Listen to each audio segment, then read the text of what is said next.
안녕하세요. 네, 저는 김태형 세무사, 박혜미 세무사. 안민성 세무사입니다. 박수부터 너무 안 맞는 거 아닌가요? 안 맞네요. 오늘은 부가가치세 불공제 유형에 대해 한번 설명해 드리고자 하는데요. 먼저 부가가치세에 대해서 간단히 설명을 드리면 일반 과세자가 매출을 하면 그 물건 가격의 10%를 최종 소비자에게 징수해서 납부하게 됩니다.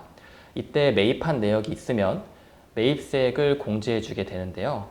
하지만 매입한 내역이 있더라도 매입세액을 공제해 주지 않는 경우가 있어요. 대표적인 유형에는 어떤 것들이 있을까요? 네, 매입세액 중에서 공제되지 않는 내역은 크게 7가지로 분류할 수 있겠는데요. 네, 첫 번째로 사업과 무관한 매입세액, 두 번째로 간이과세자 또는 면세사업자로부터 매입한 매입세액, 다음에 세 번째로 토지 관련 매입세액, 네 번째로 접대비 지출과 관련된 매입세액, 다섯 번째로 여비교통비 관련 매입세액, 여섯 번째로 사업자 등록점 매입세액 및 해외사용액, 그리고 마지막으로 비영업용 소형 승용차에 대한 매입세액 등이 있습니다. 우선 사업과 무관하게 지출한 매입세액에 대해서 말씀드리면 당연히 사업과 무관하기 때문에 매입세액으로 공제받지 않겠죠. 특히 개인 사업자분들이 특히 말씀하시는데 정육점에서 소고기를 사시거나 백화점에서 옷 사시거나 이런 거는 비용으로 왜 공제가 안 되냐 이렇게 많이 물어보시는데 이런 건 당연히 사업과 무관하기 때문에 공제가 되지 않습니다. 그러면 간이과세자 또는 면세사업자로부터 매입한 경우 한번 설명해 주시겠어요? 네, 간이과세자와 면세사업자는 전형적으로 세금계산서를 발행을 할 수 없는 사업자이시고요. 그 대신에 관련 증빙으로 간이과세자분들은 영수증, 면세사업자분들은 계산서를 발행하고 있죠. 이분들이 매출을 이제 발생을 시킬 때 부가세를 징수를 해가지고 납부를 하시는 사업자분들이 아니시다 보니까 이 두 사업자로부터 관련 증빙을 받으셔도 부가세 매입세 공제는 되지 않습니다. 그래도 올해부터 개정사항인데 직전 연도 매출이 4,800만 원 이상 8천만 원 미만인 간이과세자 같은 경우에는 이제 2021년 7월 1일부터 부가세 세금계산서 의무 발행 대상자가 되세요. 그래서 매입세 공제 가능한 세금계산서를 발행해 주시는 게 의무다 보니까 이들과 거래하시는 사업자분들이시라면 꼭 적격 세금계산서 받으셔가지고 매입세 공제를 받는 게 사실 주 이슈고 중요할 것 같습니다. 저는 그래서 업체 사장님들에게 이걸 미리 사전에 고지를 드렸는데요. 실제로 이걸 확인하는 게 좀 어려운 것 같더라고요. 그렇죠. 저희가 카드 매입 내역을 받으면 간이과세자인 건 알 수가 있어요. 맞아요. 그런데 제가 궁금한 거는 지금 이번에 개정이 됐는데 매출 4,800만 원 이상 8천만 원 미만인 사업자들은 저희가 어떻게 알아야 되나요? 네, 일단 혜택세에 가시면 사업자 등록 상태 조회라는 메뉴가 있어요. 거기 들어가셔서 그 해당 사업자에 대한 사업자 번호를 입력하시면 그분이 이제 세금계산서 발급 의무 대상 간이과세 사업자인지 아니면 일반적인 간이과세 사업자인지 구분이 되기 때문에 그걸 통해서 확인하시면 될 것 같습니다. 생각보다 근데 제가 알기로는 그런 사업자 번호별로 하나하나씩 조회를 해서 이제 알아야 되는 걸로 알고 있는데 이러면 저희가 일이 좀 너무 많아질 것 같아서 그게 좀 아쉽더라고요. 이건 너무한 거 아니냐고. 저희뿐만 아니라 직원분들도 일이 많아지시고 그 업체의 격리 담당자분들도 일이 진짜 많아지실 거란 말이에요. 그렇죠. 여기서 말씀을 드려도 되는지 모르겠는데 국세청은 홈택스 빠른 개선을 부탁드립니다. 갑자기요? 저희가 면세와 관련된 이야기를 지금 나누고 있었는데 지금 면세 대상의 가장 대표적인 게 토지예요. 네, 맞아요. 토지는 이제 정말 대표적인 면세 대상이고요.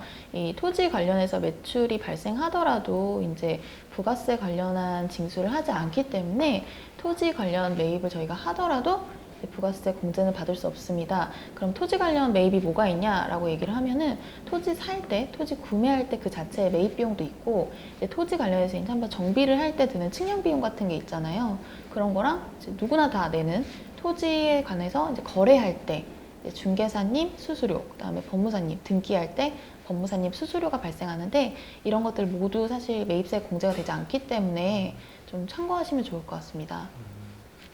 추가로 이제 생각이 난 건데 토지 관련해서 이제 매입이 발생하는 분들 중에 자기 땅이 아닌 타인의 땅에서 임차해서 토지 관련 공제를 매입을 발생이 되는 경우에는 토지 관련 매입세액을 공제받을 수 있습니다. 이 부분도 나름 꿀팁이니까 참고하시면 좋을 것 같아요. 쉽게 정리를 하자면 내 땅과 관련된 매입은 공제되지 않습니다. 그렇게 염두에 두시면 될 것 같고요. 다음은 많은 사장님들이 되게 궁금해하시는 사항인데요. 그 접대비와 관련된 매입세액에 대해 한번 알아보고자 합니다. 네, 접대비는 쉽게 말씀드리면 뭐 거래처 사장님들과 식사하시는 식사 비용, 아니면 이제 경조사비, 그리고 뭐 이제 추석이잖아요. 추석 때 지출하는 뭐 추석 선물, 명절 선물 같은 거를 뭐 접대비라고 할 수 있는데, 부가세 신고할 때 접대비를 공제해주지 않는 이유는 이것도 물론 사업과 관련된 지출이지만 이게 세무서 입장에서 볼 때는 이게 사적으로 사용한 건지 아니면 접대비로 사용한 건지 구분하기 어렵기 때문인데요. 그래서 이제 세무서 입장에서 불필요한 다툼을 줄이기 위해서 이거를 매입세액 불공제 유형으로 규정하였습니다.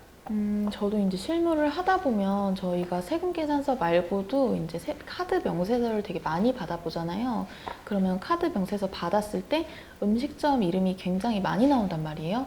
그러면 이거 관련해서 이제 이게 사용 내역이 일반 복리후생비인지 아니면은 이제 사장님이 거래처 사장님들과 밥을 먹은 이제 접대비 목적인지 구분하는 게 너무 어려운 것 같아요.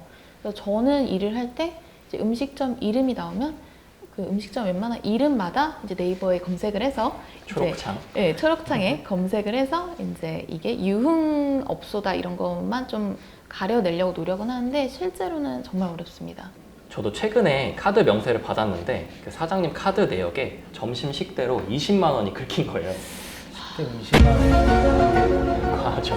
근데 이게 요즘 시국이 시국인지라 이렇게 저녁에 회식을 안 하고 뭐 점심에 회식을 하는 경우도 있단 말이에요. 그렇죠. 그래서 저희가 이제 이게 복리후생비인지 그냥 쉽게 저희가 뭐 접대비로 부인을 해도 되지만 이거는 이제 공제를 사장님들이 최대한 받게 도와드려야 되기 때문에 저희가 뭐 여쭤볼 수밖에 없단 말이죠. 근데 이게 내역이 되게 많다 보면 여쭤보는 내역이 많다 보면 사장님들 되게 귀찮아하셔요. 맞아요. 그치만 여러분들의 세금을 깎아드리기 위해서 저희가 노력하고 있으니까 그 부분은 귀찮으셔도 잘 받아주셨으면 좋겠습니다. 부탁드립니다. 이 접대비처럼 저희가 구분하기 어려운 항목들이 또 있는데 이게 바로 여비교통비예요. 네, 여비교통비도 접대비처럼 정말 구분하기 어려운데요. 이제 여비교통비는 이제 얘기를 드리면은 이제 출장을 갈 때 쓰는 교통비, 이제 뭐 교통카드, 티머니 이런 충전금 이런 것도 여비교통비라 볼 수 있고, 그 다음에 톨게이트비, 그 다음에 숙박비 등을 이제 포괄적으로 묶어가지고 얘기를 하는 게 여비교통비고요. 여비교통비 관련 사업을 하시는 사업자분들은 대부분이 세금계산서 발행이 안 되는 사업자세요. 그래가지고 이분들로부터 매입세금계산서 받아도 공제를 해주기가 어렵고, 저희가 이제 이거 관련해서 여비교통비와 일반적으로 여행 목적으로 쓴 비용이 출장비와 좀 구분이 안 될 때가 되게 많아가지고 불공제를 해주는데, 만약에 사장님께서 정말 출장비로 쓰신 게 맞고 그게 숙박비다 이러면은 저희는 공제 가능합니다. 그래서 확인하시고 매입세 공제가 가능하니까 이 부분도 적지 않더라고요. 제가 보니까. 좀 받으시면 좋을 것 같고요. 사실 지금은 코로나라서 출장을 좀 자제하고 있는 분위기여가지고 출장을 많이 안 가고 계시잖아요. 그럼에도 가끔 보면 출장을 좀 자주 가시는 것 같이 보이는 사장님들 계시단 말이에요. 근데 내역을 봤는데 이제 뭔가 지방에 가는데 CC 클럽 이런 데가 나온다. 그러면 이제 사장님이 골프 치러 놀러 가신 거죠. 그럼 저는 이제 가감 없이 가차 없이 불공제하고 있습니다. 간혹 이제 최근에도 겪은 일인데 겪은 일이시잖아요. 네. 부가치세 이번에 확정 신고가 있었는데 확정 신고할 때 이거 출장 갔다 온 거다 이렇게 주장하시면 저희는 진짜 할 말이 없어요. 힘들죠. 저희는 국세청이 아니고 여러분들의 세금 신고를 도와드리는 세무사입니다. 그러니까 저희한테만큼은 사실대로 이야기해 주셨으면 좋겠습니다. 네, 다음은 이제 신규 사업자분들이 저희한테 또 연락이 되게 많이 와요. 신규 사업자분들이 가장 궁금해하는 건데요. 신규 사업자분들은 보통 사업자 등록이 나오기 전에 매입 내역이 있을 수가 있습니다. 맞죠. 예를 들면 뭐 지급 수수료를 하든지 아니면 뭐 임대료를 미리 지급한다든지 이런 경우가 있을 수가 있는데 이런 경우에 매입세액 공제는 어떻게 진행이 되는 걸까요? 네, 우선 원칙적으로 사업자 등록하기 전에는 사업자가 아니기 때문에 매입을 하셔도 공제를 받을 수 없는데요. 다만 이렇게 개업 준비를 하면서 매입하는 내역에 대해서는 공제를 해주기 위해서 상반기에 개업하신 분들은 7월 20일까지, 하반기에 개업하신 분은 1월 20일까지 사업자 등록을 하시면 그때 매입을 하신 매입 내역에 대해서도 공제를 해주고 있습니다. 네, 그리고 해외 사용분에 대해서도 매입세액이 공제가 되지 않는데요. 그러니까 최근에 그 코로나여가지고 이제 해외 출장을 많이 못 가시긴 하는데 그렇죠. 보통 이제 무역 하시는 분들은 해외 출장을 되게 많이 간단 말입니다. 괜찮아요. 말입니다 하면 안 돼요. 무슨 군대도 아니고 너무 이등병 다 제대한 다 제대한 느낌 나네요. 그러니까 해외 출장에서 사용한 경비는 매입세 공제가 안 된다는 말씀이시잖아요. 네, 부가세에서는 소비지구 과세 원칙이라는 어려운 말이 있는데요. 말 그대로 소비가 된 곳에서 과세를 할 수 있다 이런 말이에요. 그래서 우리나라에서 소비한 거는 우리나라에서 부가세 과세가 되고 공제가 되는 것이고 이제 해외에서 사용하신 거는 우리나라에서 과세권이 없기 때문에 공제도 되지 않습니다. 저도 이제 말씀 들어보니까 생각나는 게 사장님들이 이제 사업을 하실 때 사업자 등록번호 나오기 전에 이제 매입 활동을 좀 많이 하시잖아요. 이럴 때 증빙을 어떻게 받아야 하냐? 나는 사업자 번호가 없는데 그렇게 말씀하시면 저는 이제 주민등록번호 적으셔가지고 받으면 된다라고 몇 번을 말씀을 드리는데 사실 이걸 좀 낯설어 하더라고요. 그래도 이제 원칙은 이제 주민등록번호를 사업자 등록 나오기 전에 까지는 이제 적어서 받으시면 인정이 되고요. 사업자 등록번호가 나왔다. 그럼 등록번호 나온 시점 이후로부터는 꼭 그 사업자 등록번호를 쓰셔가지고 받아야 됩니다. 아, 네, 그렇죠. 사업자 등록증이 나온 다음에 주민등록번호로 받으시면 안 됩니다. 네, 좀 실수를 많이 해가지고 이게 부가세, 세금계산서, 가산세 좀 많이 내는 경우가 많아서 좀 꼭 기억하셔가지고 이제 업무하시면 좋을 것 같습니다. 네, 마지막으로 비영업용 소형 승용차 매입세 공제인데요. 이 해당 부분은 저희 전 영상에 다른 세무사님들이 자세하게 설명을 해주셨으니까 그 영상 참고하시면 될 것 같습니다. 자, 여기까지 매입세 불공제 내역에 대해 한번 알아봤는데 세무사님 혹시 뭐 더 전달해드리고 싶은 내용 있으세요? 네, 사장님들이 많이 물어보시는 게 이게 이렇게 불공제된 부가세 같은 경우에는 자기가 그냥 손해보고 끝나는 거냐 이렇게 많이 물어보세요. 이런 경우에는 이제 종소세나 법인세 신고 시 공제받지 못한 부가세도 비용으로 인정이 되기 때문에 너무 걱정 안 하셔도 될 것 같습니다. 저 같은 경우는 이제 생각이 나는 게 이제 법인이나 개인 사업자에 직원분들이 계시잖아요. 그럼 직원분들이 나가셔서 이제 외부에서 사무용품비나 소모품비를 대신 구매해서 오시는 경우가 있어요. 그럼 그 영수증에 대해서 사장님들이 이제 돈을 직원들한테 지급을 한단 말이에요.